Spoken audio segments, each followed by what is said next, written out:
know, might have popped it. Ah, got him that time for sure.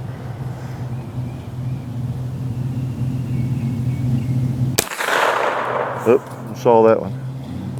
Hit the dirt, mud.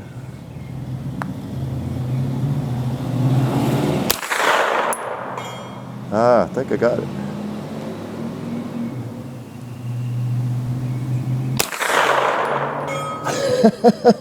That is fun. What we got here is if you're on defense 9mm carbine. I hear it pronounced different ways, Thuron and Thuron and everything else, so we'll call it something, but it's Thuron Defense out of Wisconsin. It's milled from bar stock aluminum, and it feels pretty solid. It's got a roughly 16-inch barrel, a little bit over, and it's got the flaspable stock. I believe it's a 6-position stock, and that's a UTG, yes, and you know, so pretty nifty little gun. It feels good, small, it's not very heavy. It is small. It probably looks very small in my hands. I could use a little more length on that stock, of course, but that's always the case with me. It feels all right for what it is. You know, you get a little pistol caliber carbine, and if you make it, you know, 2 yards long, then you don't have a little pistol caliber carbine anymore, do you? You got a bigger gun shooting a pistol cartridge. Now, one of the beauties of it, one of the things that attracted me to it, again, is the fact that it takes these Glock magazines, 9mm. And of course, you always think of the 33 rounders, you know, if you're going to have a carbine like this that fires those.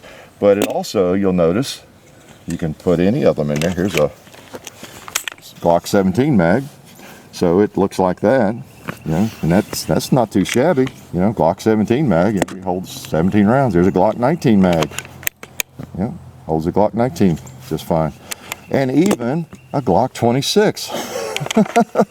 How's that? A little Glock 26. Let's try and see if that thing shoots. I haven't fired any of the other mags. I'm assuming they function the same. As long as it clicks in, you know, it ought to work, you would think. It's really smooth. John and I have noticed when you rack the first round in, you think, okay, it didn't pick up a round, but it does. It's just very smooth. Let's make sure it picks these up. Let's put these on the gong just for a kicks here.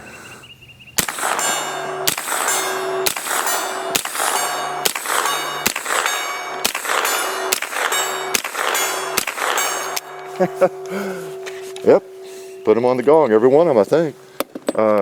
So that's always cool. I've been a Glock guy for so long. I have lots of Glock mags. I was around during the crime bill, quote unquote, and so I have no shortage of Glock-a-mole magazines, and something that utilizes those is pretty attractive. For one thing, Glock mags, yeah, I know, I'm always bragging about Glocks, but the magazines is something I don't talk about enough. But a Glock magazine is one of the few magazines, I don't know if I even remember ever having trouble with a Glock magazine, unless maybe you got run over by a truck or something, or, I mean, they just work. I don't think I've ever replaced a spring on one, you know, in 25 years. They just work. So you know you've got an incredibly reliable magazine to begin with, and so if the gun is made well, then you're in pretty good shape. From the little bit I have read and other reviews on this gun, the term reliable, you know, keeps coming up. Apparently just not much trouble with it. And I noticed on the website that the owners talk about how it is reliable with a variety of weights of bullets, types of ammo and everything, except Blazer aluminum case for some reason. They're not even sure why, but it doesn't necessarily function reliably with aluminum cases, which is not a big deal.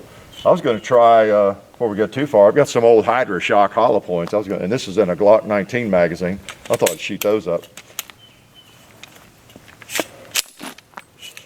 Huh.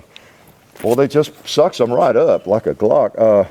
Partly because, as they say at their website, they designed this around, they designed it to be a pistol caliber firearm, you know, rather than a rifle that was adapted to the pistol cartridges, so it might make a difference. Okay, and you notice he's got the same safety here, you know, that we're all familiar with on AR.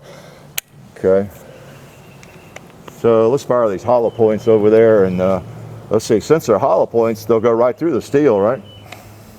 Not exactly.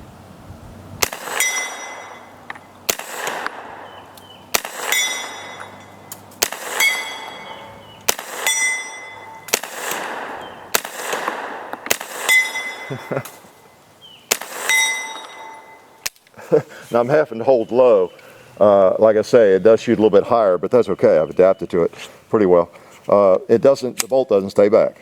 Okay, and that's just one characteristics of it.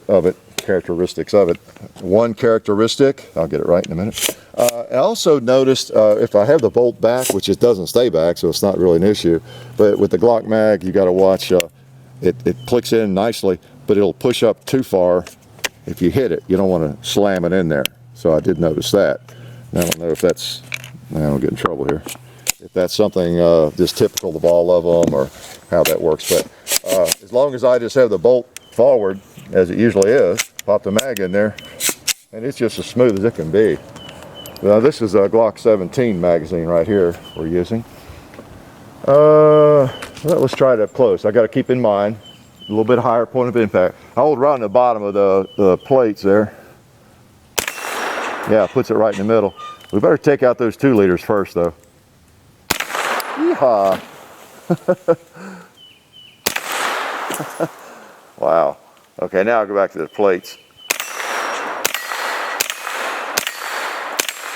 Yeah, it's hard. Yeah, boy.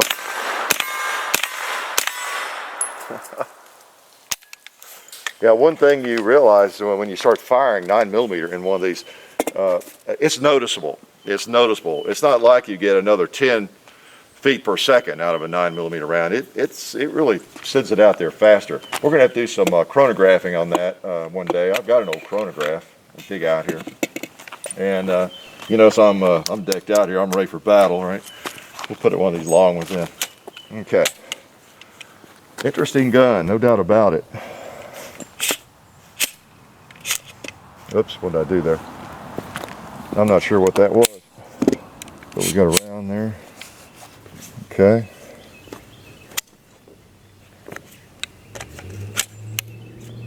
Okay, I put the mag in. I guess I was already hot. Okay, I don't know. I'm not thinking here. Gotta watch myself.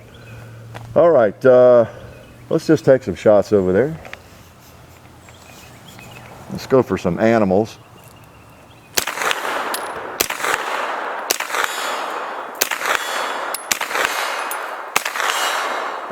That ram must be set hard.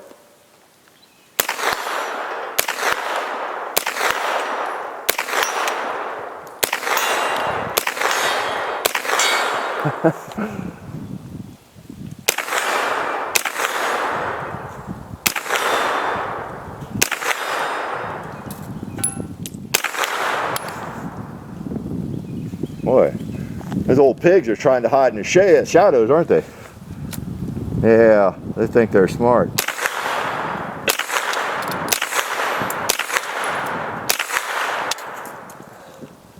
Wow, okay, Mr. Chicken, I can see you well enough, I think. Yeah.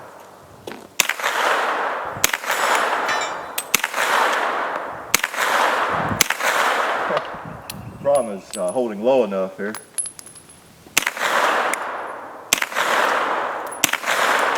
Okay.